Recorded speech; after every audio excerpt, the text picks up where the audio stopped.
ಎಲ್ಲರಿಗೂ ನಮಸ್ಕಾರ. ಇವತ್ತು ಆಯುರ್ವೇದದ ಮಹತ್ವ ಏನು ಅಂತ ನೋಡೋಣ.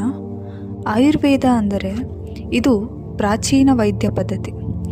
ವೇದಗಳಲ್ಲೂ ಕೂಡ ಆಯುರ್ವೇದ ಚಿಕಿತ್ಸೆಯ ಬಗ್ಗೆ ಉಲ್ಲೇಖಗಳಿವೆ.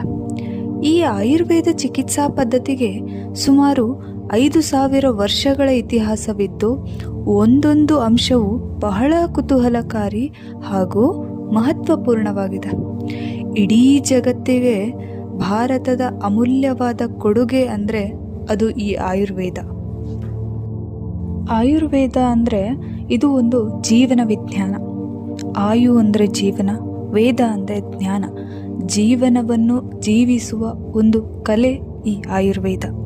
ಇದರ ಗುರಿ ಏನಪ್ಪ ಅಂದರೆ ರೋಗವು ಬರದೇ ಇರುವ ಹಾಗೆ ನಮ್ಮ ದೇಹವನ್ನು ಮತ್ತು ಮನಸ್ಸನ್ನು ಸದೃಢಗೊಳಿಸುವುದು.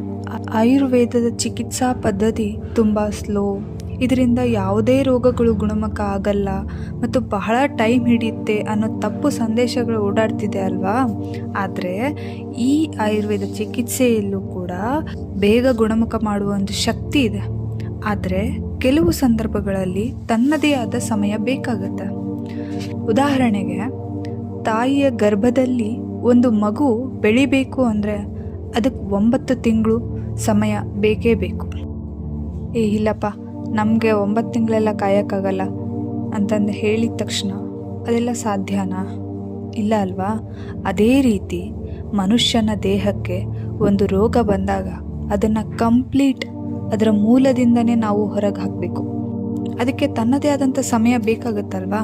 ಅವಸರದಲ್ಲಿ ಬೇಗ ಕಡಿಮೆ ಮಾಡೋಕ್ಕೆ ಹೋದರೆ ಏನಾಗುತ್ತೆ, ಮೂಲನ ನಾವು ಅಲ್ಲೇ ಬಿಟ್ಟಿರೋದ್ರಿಂದ ಆ ರೋಗ ಮತ್ತೆ ಹುಟ್ಕೊಳ್ಳುತ್ತೆ. Of course in some emergency cases ನಾವು ಪಾಶ್ಚಾತ್ಯ ಮದ್ದುಗಳನ್ನು ಬಳಸಲೇಬೇಕು, ಇದು ಅನಿವಾರ್ಯ. ಆದರೆ ನಮ್ಮ ಒಂದು ದಿನಚರಿಯನ್ನು ಸರಿ ಮಾಡಿಕೊಂಡು ರೋಗವನ್ನು ಬರದೇ ಇರೋ ಥರ ಕೂಡ ನಾವು ನಮ್ಮ ದೇಹವನ್ನು ಟ್ರೈನ್ ಮಾಡ್ಬೋದಲ್ವಾ. ಇದು ಕೂಡ ನಮ್ಮ ಆಯುರ್ವೇದಗಳಲ್ಲಿ ಮೆನ್ಷನ್ ಮಾಡಿದ್ದಾರೆ. It is prevention is better than cure ಅಂತ. Your nature is your future. So be natural, be happy, stay healthy. Thank you.